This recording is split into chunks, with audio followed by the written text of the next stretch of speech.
Bayar dulu aja.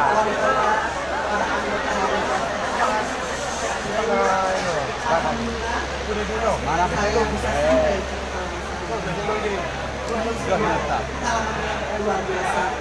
Karena dulu saya hanya sampainya Banda Aceh, kemudian ke arah Bogor. Tapi kota Langsa memang baru sekali. Mungkin lebih sebelumnya. Demokrat tadi mengatakan bahwa 10 tahun saya menjadi negara kepada perpustakaan sampai bacaan-bacaan bagi anak Indonesia.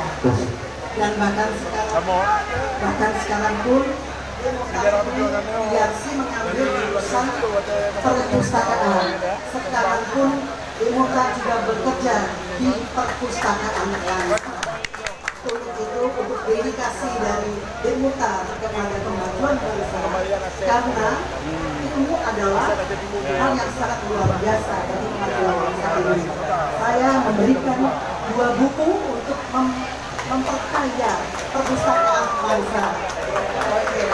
Buku ini adalah buku 10 tahun perjalanan yang merupakan pengalaman saya 10 tahun sebagai ibu negara.